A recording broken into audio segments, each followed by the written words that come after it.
Yep, so then that's how you do it. Keep that nice and open. Allows you a little bit of extra room to get behind the ball. Because right now we're here and trying to get our loft by manipulating our spine and shoulder. If we're here, drop it, get that hinge, and then we can just shovel it over there. Yeah. Perfect. Come in. All right, so today, got a lesson. My boy Bobby. Bobby's been playing pickleball for Year and a half. Year and a half. Getting better, getting in that 4-0 range, getting points where he gets to the net, but sometimes has troubles maintaining position up at the kitchen and then winning points at the kitchen. So we're gonna take him through a little bit of a dinking drill, sort of get a warm up in and sort of see how we can make things better. All right, for now, you can ignore the yellow line, just a warm up dink, and then we'll introduce the yellow line.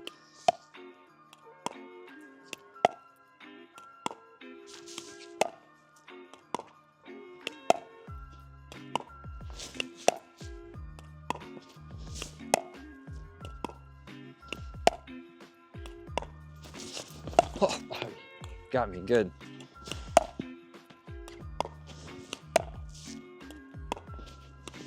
All right, none in the net, which we consider to be a big win. But I'm gonna introduce Bobby to sort of the journey of a bounce, all right? Ball first hits the ground, the first couple inches after it hits the ground, that would be sort of a short hop, or hitting the ball in a half volley. Then the ball will ascend so it gets to its apex, stop at its apex, highest point, typically easiest for us to be able to maneuver the ball, and then it descends to then downfall before it hits the ground. Dinking, most of the time we're hitting the ball around the net. If we're not moving too much laterally, we want to be able to hit the ball the highest point possible. So we're putting less loft on the ball, makes it easier for us to hit it in our opponent's court. Additionally, we want to be able to hit the ball a little bit more shallow. Towards the end, you were doing it pretty well, keeping it at or before that yellow line. But when you're hitting the balls that are traveling into the green here, it's going to end dink rallies pretty quickly. One of the reasons being is that you're making contact with a pretty flat to target face. We need to have the paddle head open. So it's pretty much anytime where you're dinking, you dink because the ball is at or below the level of the net, so you have to swing up. So instead of manipulating it up, let's start up and push forward with our shoulder. So fortunately, we have to introduce our little friend, the I think it's like a pool thing or whatever. But so object of this is to bounce it at the apex, catch it. This is gonna mimic getting the paddle head below the ball at its highest point. I'll hold, I'll hold. So one, yeah, like that. Yep, drop. There you go. Yep. Yep, one more. Perfect. Hold it right there. Rotate, catch it. Perfect. I'm just gonna toss you a couple. Catch it. Nice. Yeah. So that one still coming up. Make sure you get to the apex. You want finish with the pull scooper thingy flat without it coming up at the end. All right, we'll get there.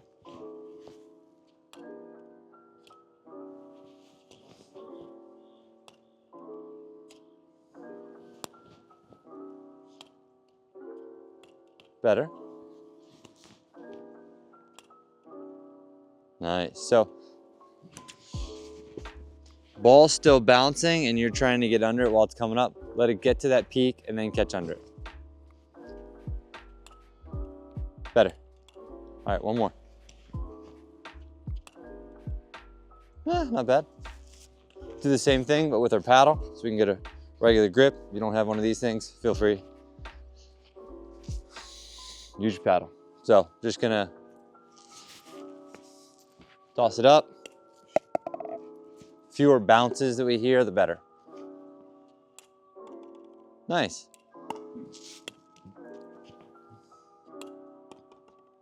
Perfect.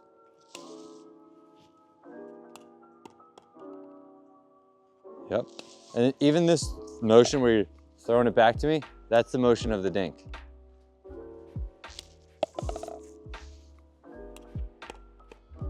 A lot of bounces means you didn't catch it at the apex. It's okay.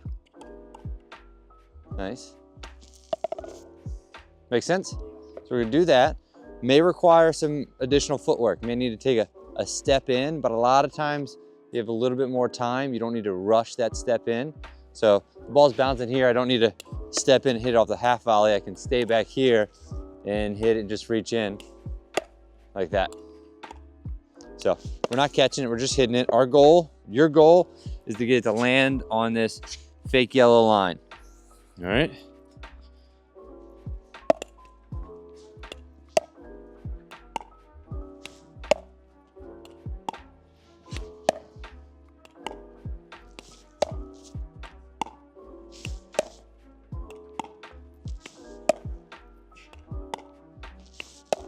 Beautiful.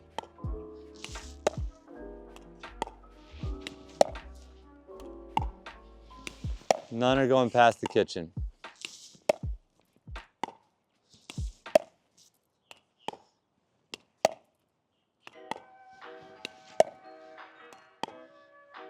Beautiful. So we saw warming up, you really like to hit it to the right. Once we introduce hitting stuff to the middle, you hit it pretty hard. So now we're just gonna do a little military left, right. So start hitting it at the blue, next one to the gold, blue, gold, blue, gold. We'll just alternate back and forth. Beautiful. Nice.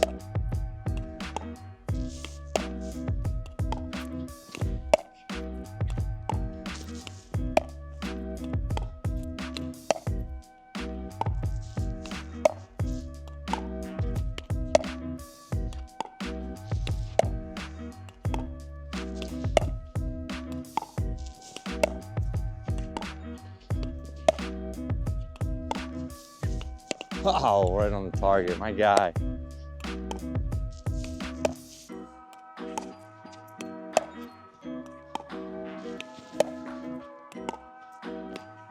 Target.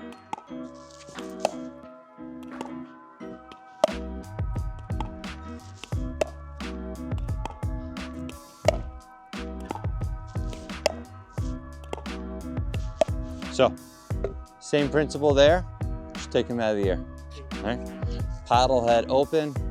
It's a really nice paddle. It costs $280. Let it do the work. So just get that paddle head below the level of the ball. So get all the way up to the kitchen. There you go. I'm gonna mix in a couple that are a little bit deeper for you to take out of the air, okay?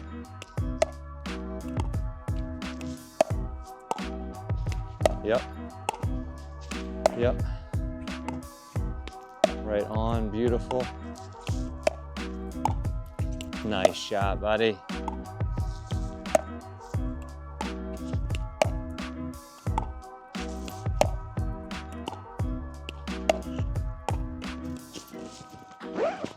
Whew.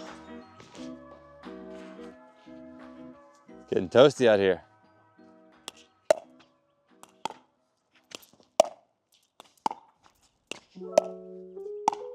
Look at you, love it.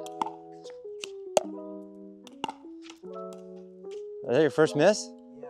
Let's go, come on, locked in, my guy.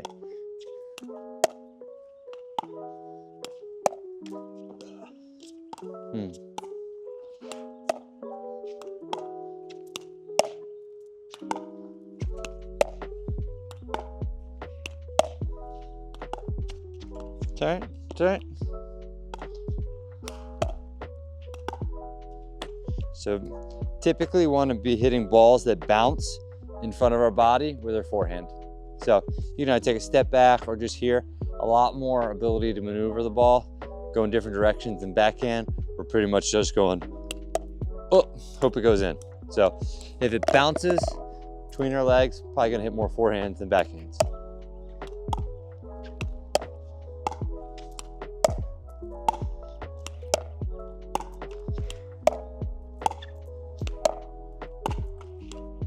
Goal for us is to hit it sort of further out, but in a comfortable outstretch position. The further we hit it away from our body, typically the higher it is, easier the shot.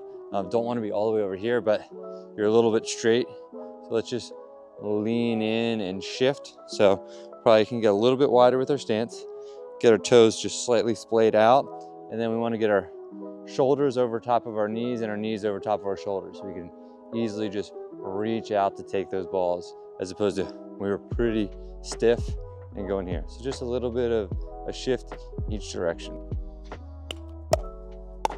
Nice. Nice.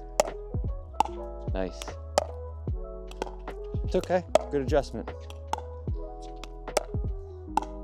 Beautiful.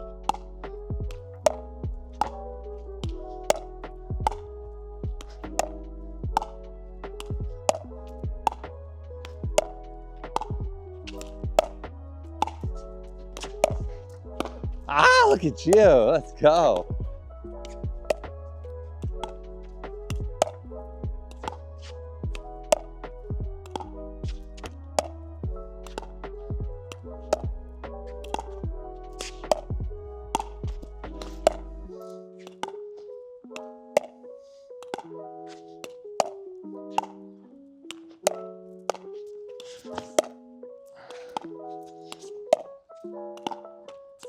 It's okay. So last thing we'll do, a little adjustment on those dinking. We're staying pretty square and neutral to the court. So if we're shifting over here, probably gonna get a leg in the way, a little bit of room. So feel free to take a little bit of a drop step pivot, hit it, and then come back. So here, drop step pivot, hit it, come back, hit it, come back. So taking it out of the air, don't need a drop step. But in the event it's landing closer to your feet, just create a little bit of room. We want to keep that anchor foot by the kitchen so we can return to the kitchen, but go ahead, make sure we're not just being a board because we get blocked a little bit out. There you go, yep. Step back and then you're right back in, yep. Yeah, so we just got to find our balance. Don't want to become a crutch of always taking that step back. So I want to take it at, yeah. So don't want to take that step back and take it out of the air. Taking it out of the air, we want to maintain that position.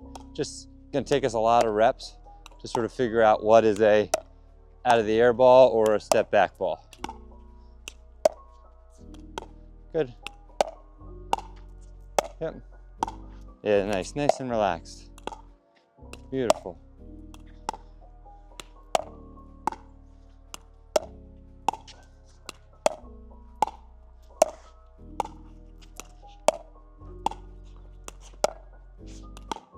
Good stuff. That's one we got to avoid, but you still made it.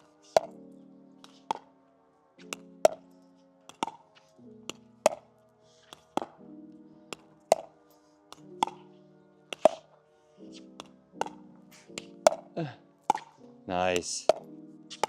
Nice. Nice, nice and easy, relax. Oh, as long as you hit the middle of the paddle face, it's gonna be totally okay. Don't need to put any extra power onto it. All right, right here. It's a little conversation. Why do we take the ball out of the air? Because it's too deep. Yep, but what are the benefits of doing it? Less reaction time for the opponent. Yep, take time away from our opponent. Typically easier to hit it at a higher point.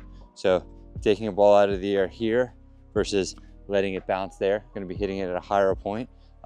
Also allows us to stay in position. Whole sort of purpose of pickleball, to play winning pickleball, is get up to the kitchen so we can hit winners. If shots are taking us away from the kitchen, that's gonna take us away from our goal to be able to volley and hit the ball away. Additionally, keeps us in such a good position. So if I come back here and hit one, I have to hit a really good shot to allow me to get back in and prevent that from taking all the angles away. If I'm here, it doesn't need to be that great because I'm, boom, perfectly set for the next one. So a lot of people take dinks out of the air and like, oh, it has to be perfect, or else they're gonna attack me, and they're sort of hesitant. If I'm really super outstretched, it has to be perfect, but some of those, if I'm just going right here, doesn't need to be perfect. We'll be able to maintain our position, play winning pickleball. All right, so you mentioned a little bit of troubles on the backhand. What's that about? Just like someone, I feel like if someone's gonna attack me. That's kind of how they do it. That's like Little dink to your backhand. But we'll start the mechanics of it with a backhand, just in a dink setting. Someone hits a good drop to our backhand. A lot of times we have to have the mentality of, okay, we're going to concede the kitchen, allow them to get into the kitchen, not try to feel like, oh, I have to hit a good force shot and be aggressive. So a couple things that you're probably going to be wanting to do is get that paddle head down. So keeping this wrist firm typically is a little bit difficult when a ball is bouncing in this general area. So paddle head down, and then also that step back. So we're here, paddle head down, step back, and then push with the shoulder. So push with the shoulder. So we're gonna take your paddle head, you're here, you're in this position, I wanna get you in that position. So we wanna feel a little bit of a bend in that wrist. Keep that wrist orientation, because when we go down there, that's a nice soft open paddle face. That'll get it up and over. All right, so we're gonna do just quick little dinks. I'm gonna dink to your backhand side, start in a ready position. If you need to, take that step back, open up, hit it, and come right back to it.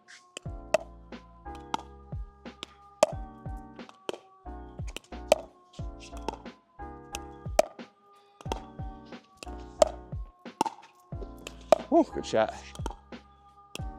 Yeah, just get back to our ready position every time. So it's be unrealistic for you to be living down here.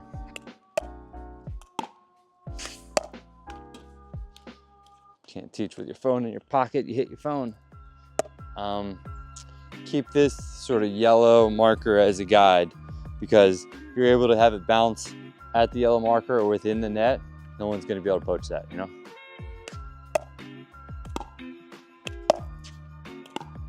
Nice. Sorry, we're just not hitting the center, so nice.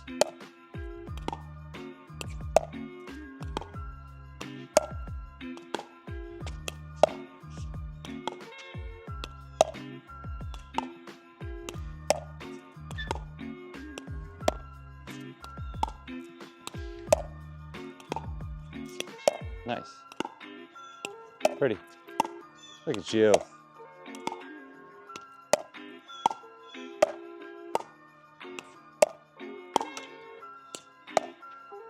So I feel like that was sort of the one that you hit, like the panic. So just relax. Can't take it out of the air. Take that step back, keep the paddle head down. It's very much like anything we're doing half volley wise. We're gonna use the momentum of the ball to get it shot over. Doesn't need a lot of effort from you. That's typically why you get the pop-ups and things. So even if you hit a little bit high, it's fine. It's just deep is where you get in trouble. High is okay. Keep it in this area. We just don't want it to be deep.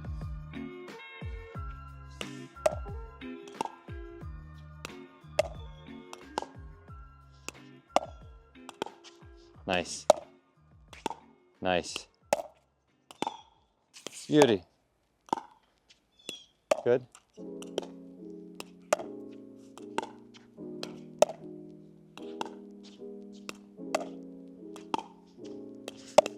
Good. Doing a lot of lift with the shoulder to get the ball over. So you're here and then going like that. Be here and just move it through here. Move it through here with that wrist open. So good thing we do is we take the paddle, hold it right there.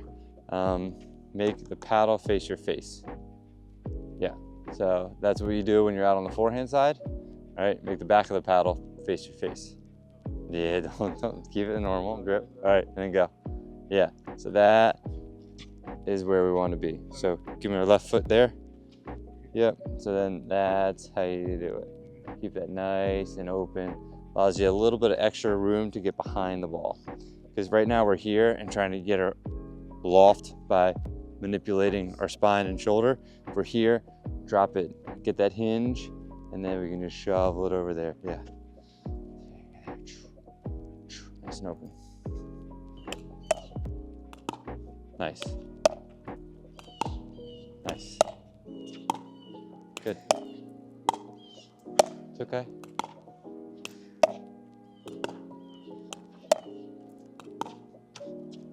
Woo.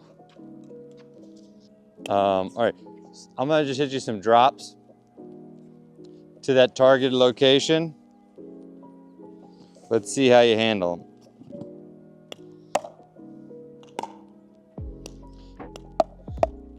Goal is still yellow line. Perfect. Nice. A little bit long, just nice and relaxed. Good. That's okay. It's much better. It doesn't look like you're rushing or panicked like you were in the other ones where you're that big hit. It's okay. Let's focus on hitting the middle, but that's not bad. Take that one out of the air if you need to. Good.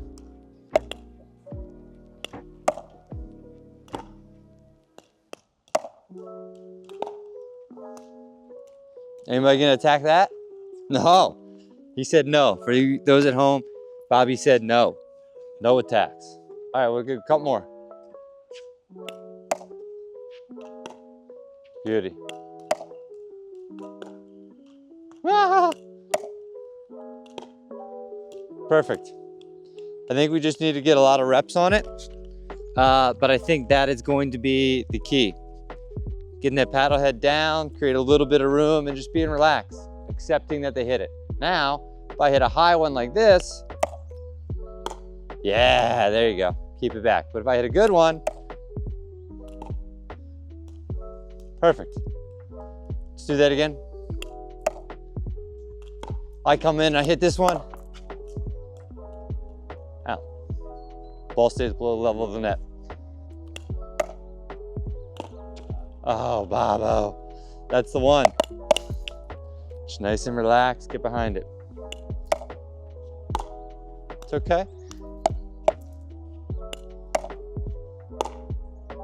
Not bad. Get down sooner with a little bit of knee bend. Nice, no one's attacking that thing. Perfect.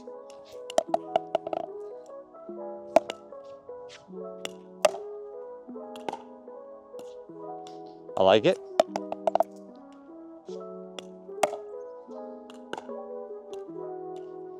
Feel better? All right. You can get a drink. All right. Wouldn't be a lesson without crew. So here we go. We're doing the fake backhand. And then we're going to be finishing middle. So let's look at our starting position. Both feet should be out of the shadow. There you go. Perfect.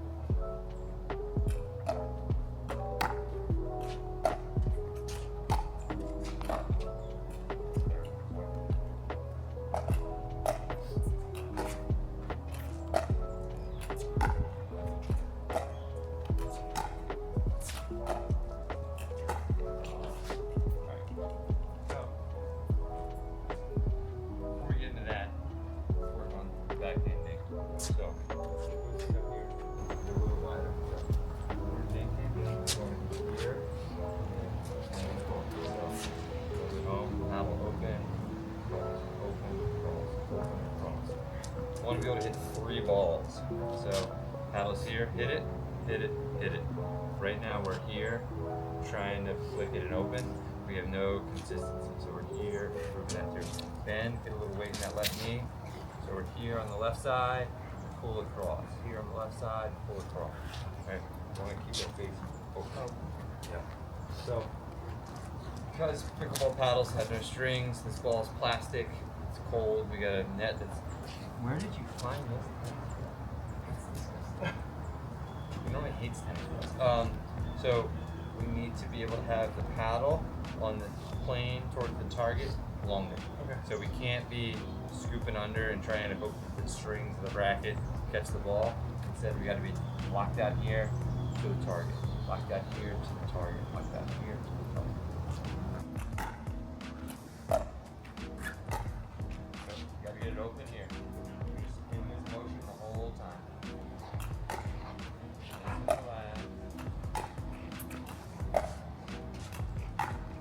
So you're beginning the stroke with your paddle head closed and trying to lift it and open. Yeah, it has to be open.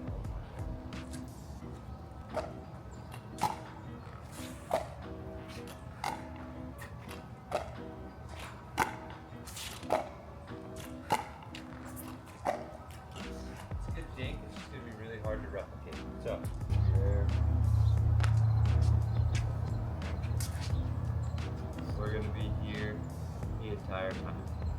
In the event that you were going to really work on this, you could almost even close, but just stay here. This is where we want to be, here and this. There's no lifting. My spine angle is going to stay exactly the same all the way through. Shoulder and shift of the weight. Shoulder and shift of the weight right through there. Get back in that position. Yeah.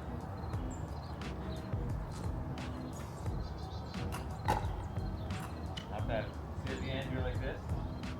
Stay there the entire time.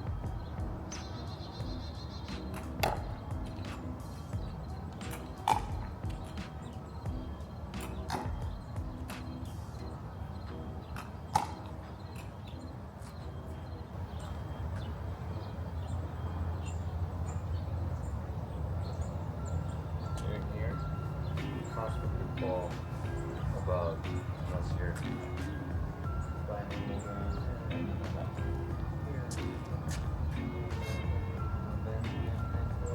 wait that left side.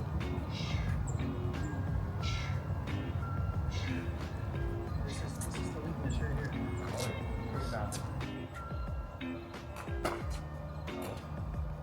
Yeah, see? No, I saw you move that.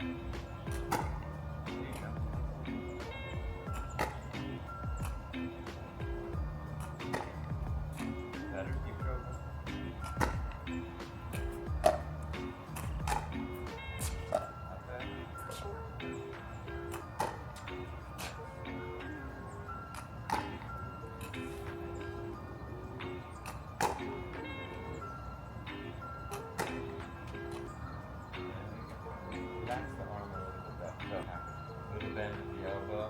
Nice.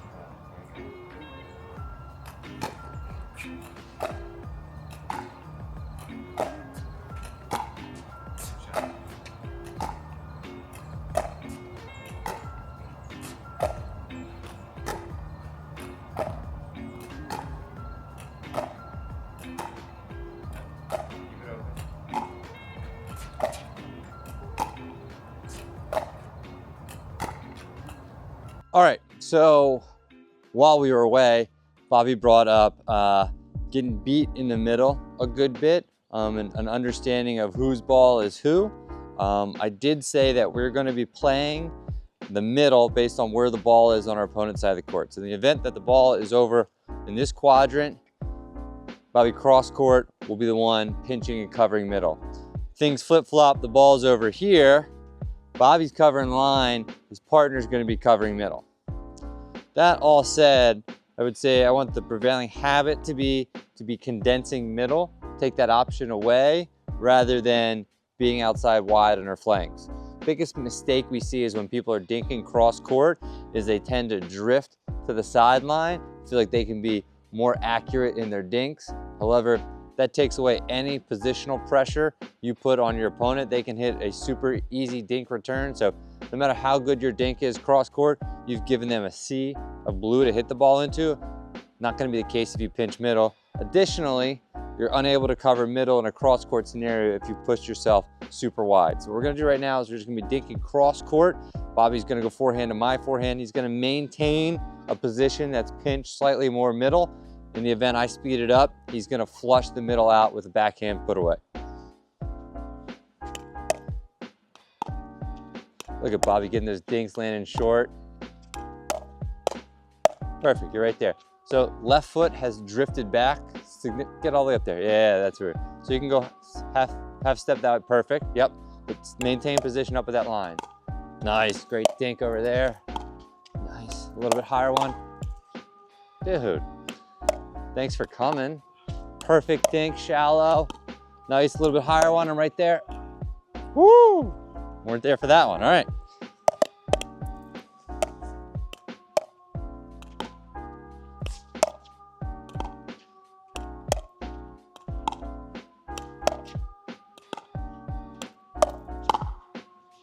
Yep, just got to stay down on that one a little bit more. Let's talk about Bobby's paddle position when we're dinking. So, what are we going to use this outer edge of the paddle for? Guide the ball. Put a little laser pointer on. Pop! Stole that from Preston. I'm going to track the ball. So, you were hitting a couple dinks, and I think you were anticipating my speed up, and you got locked up in here, and then boom, boom. The reason that we're going to have the outer edge of our paddle tracking the ball is, one, puts us in a more secure position to handle any stimulus. Any ball coming at us hard, we can handle closer to the ball, potentially take it out of the air. But in the event we're here and the ball comes middle, we'll quickly get to our backhand, and we quickly get down to our forehand. It keeps us in a neutral but strong position to be able to get any ball. So I want you to really be locked in tracking that. So this comes pop, this comes dink. You ready? You locked in? Come on, baby. All right, you're giving me like an extra 10 inches there. That's my guy. Perfect. Nice. Laser pointer track me. All right, a little bit high, a little less rigid, nice and fluid. Dinks, there we go. Stuffed. Stuffed. Call you the stuffed man. That's a weird nickname. We'll work on that one. Yep, you're up there.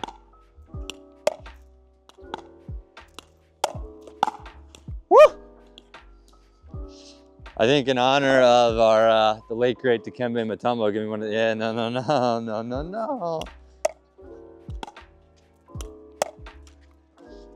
Oh.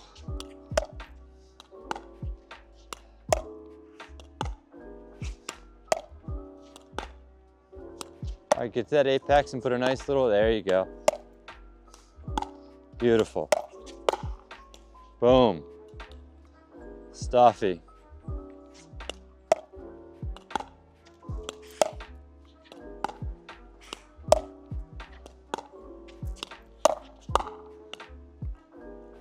So neutral position allowed you to get to that ball, but I don't want you to swing this time, all right? Stay right there.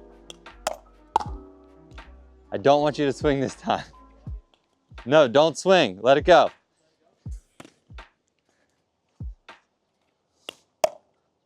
In the net.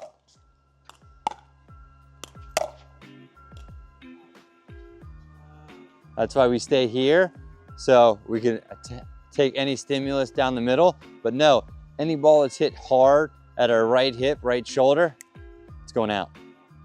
A lot easier to block when you just have a segment of the court you're needing to block.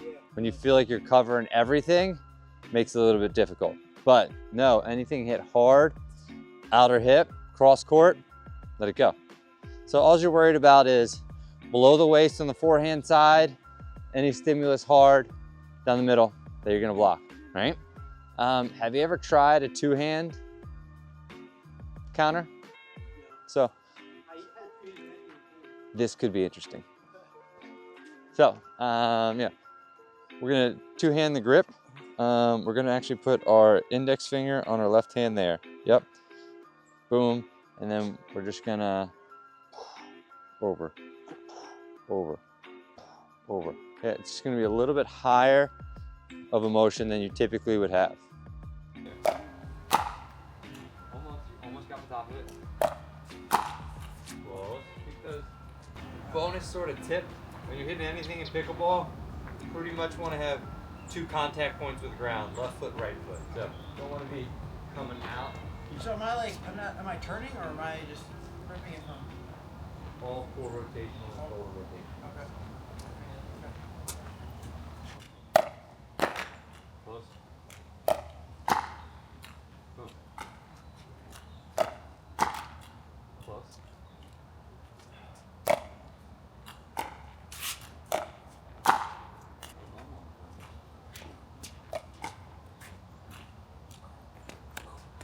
Oh, I'm so bad at soccer. Danny, that was for you. Okay, don't do that. Think forehand. There you go. But then halfway there.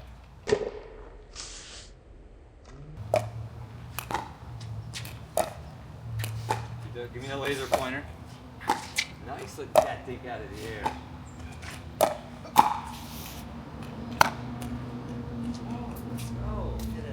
We're stacking some things. We're taking dinks out of the air. We're keeping them shallow, and we're plugging that middle. That was like 5 things he wasn't doing before he got here.